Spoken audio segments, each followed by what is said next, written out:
Veelvoude. Veelvoude van 'n getal is die getalle wat jy kry as jy die spesifieke getal herhaaldelik optel.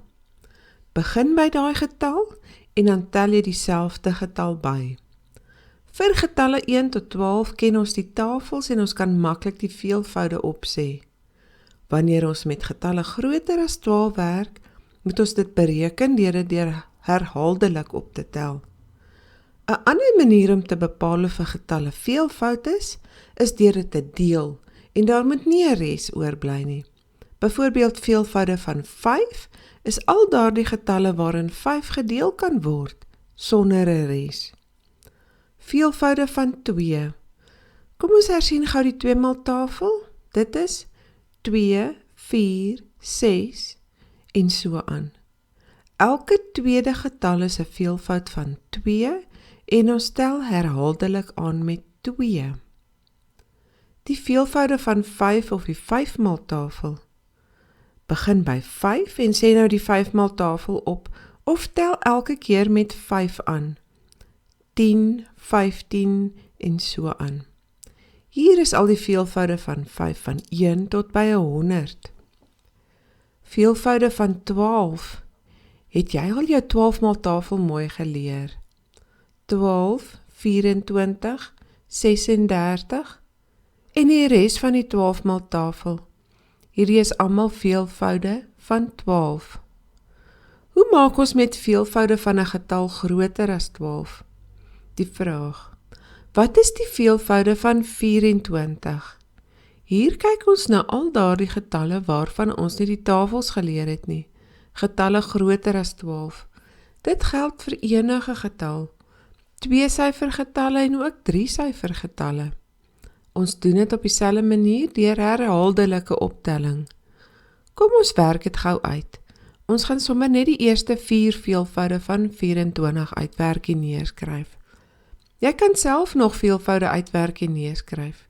1 maal 24 is 24. Die volgende een is 2. 2 maal 24, tel nou 24 by. 4 plus 4 is 8 en 2 plus 2 is 4, so dit is 48. Nou vir die derde veelvoud, 3 maal 24. 4 plus 8 is 12, skryf nou die 2 onder neer en dra die 1 oor. 2 plus 4 is, die 1 wat ons oorgedraai het, is 7. 3 maal 24 is 72. Nou vir die vierde veelvoud, 4 maal 24. 4 plus 2 is 6 en 7 plus 2 is 9. Sien ons het weer 24 bygetel. 4 maal 24 is 96. Nou kan jy dit skryf as 'n versameling. Die veelvoude van 24. Onthou die 24 word as 'n onderskrif geskryf. Hy so bietjie hieronder. Is gelyk aan krulhakie 24, 48, 72, 96. Doetjie, doetjie, doetjie, wat beteken dit gaan aan? En dan sluit ons die krulhakie. In die laaste voorbeeld gaan ons kyk hoe weet ons of 'n getal 'n veelvoud van 'n spesifieke getal is. Hier werk ons gewoonlik met groter getalle en ons kan nie sommer net weet of raai of dit 'n veelvoud is nie. Is 611 'n veelvoud van 13? Hoe gaan ons dit uitwerk? Met langdeling. Kom ons doen sommer vreeslik vinnig die langdelingsom. As jy dit nog nie lekker baas geraak het nie, gaan weer terug na al die video's oor langdeling en maak seker jy weet presies hoe om dit te doen. Goed, ek praat vinnig. Jy moet die 13 maal tafels neerskryf op jou rolwerkpapier. Doen die eerste paar en jy kan altyd later byvoeg.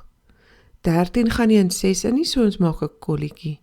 13 gaan in 61 4 keer en dit is 52. Trek af, daar bly 9 oor en bring die 1 af. 13 deel in 91 7 keer. 7 maal 13 is 91 en trek af. Niks bly oor nie. Ons sê daar is nie 'n res nie. 611 gedeel deur 13 is 47 sonder 'n res. Dit kan presies indeel. Geen res beteken dit is 'n veelvoud van 13. As daar nou 'n res oorgebly het, en dit nie presies ingedeel het nie, sou ons gesê dat dit nie 'n veelvoud is nie.